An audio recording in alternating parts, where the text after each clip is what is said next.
പ്രായപൂർത്തിയാകാത്ത പെൺകുട്ടിയെ ശാരീരികമായി ഉപയോഗിച്ച് ഗർഭിണിയാക്കിയ പോക്സോ കേസിലെ പ്രതി അറസ്റ്റിൽ. കോഴിക്കോടാണ് സംഭവം. കണ്ണൂർ തലശ്ശേരി അയ്യൻകുന്ന് കച്ചേരിക്കടവ് സ്വദേശി കല്ലുമൽപ്പുറത്ത് വീട്ടിൽ 29 വയസ്സുള്ള അജിൽ വിനോദിനെ നടക്കാവ് പോലീസ് അറസ്റ്റ് ചെയ്തു. പ്രതി അശോകപുരത്തുള്ള ഹോട്ടൽ ജീവനക്കാരനായിരുന്നു. ഹോട്ടലിൽ സ്ഥിരമായി എത്തിയ പെൺകുട്ടിയെ സ്നേഹം നടിച്ച് പ്രതിയുടെ ഫ്ളാറ്റിലെത്തിച്ച് പീഡനത്തിനിരയാക്കുകയായിരുന്നു.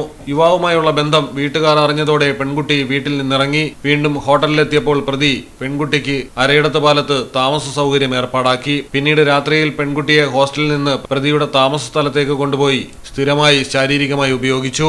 4 മാസത്തിന് ശേഷം വീട്ടിൽ മടങ്ങിയെത്തിയ പെൺകുട്ടിക്ക് വയറുവേദന അനുഭവപ്പെട്ടതോടെ ഗവൺമെന്റ് മെഡിക്കൽ കോളേജിൽ പരിശോധിച്ചപ്പോഴാണ് ഗർഭിണിയാണെന്ന് അറിഞ്ഞത്. പ്രായപൂർത്തിയാകാത്തതിനാൽ ആശുപത്രി അധികൃതർ മെഡിക്കൽ കോളേജ് പോലീസിന് റിപ്പോർട്ട് നൽകുകയായിരുന്നു. നടക്കാവ് ഇൻസ്പെക്ടർ എൻ പ്രജീഷിന്റെ നേതൃത്വത്തിലുള്ള പോലീസ് സംഘം കേസ് അന്വേഷിച്ച് പ്രതിയെ പാളയത്തെ ലോഡ്ജിൽ നിന്ന് പിടികൂടുകയായിരുന്നു. ഇത് സ്ഥിരം പരിപാടിയാണെന്ന് പ്രതിയെ ചോദ്യം ചെയ്തതിലൂടെ പോലീസിന് വ്യക്തമായി. മലയാളം ടെലിവിഷൻ, കോഴിക്കോട്. നിങ്ങൾക്ക് എത്ര പേർക്കറിയാം നിങ്ങളുടെ കുഞ്ഞിന്റെ ആദ്യ കാതുകുത്ത് പവൻ ഗോൾഡിൽ തികച്ചും സൗജന്യമാണെന്ന്? എന്നാൽ പത്തരമാറ്റ തിളക്കത്തോടെ 10 വർഷമായി പവൻ ഗോൾഡിൽ ആദ്യ കാതുകുത്ത് തികച്ചും സൗജന്യമാണ്. മാത്രമല്ല, പരിചയസമ്പന്നരായ ലേഡി സ്റ്റാഫുകളാണ് നിങ്ങളുടെ കുഞ്ഞുങ്ങൾക്ക് കാതുകുത്തുന്നത്. പവൻ ഗോൾഡ്, തിരൂർ.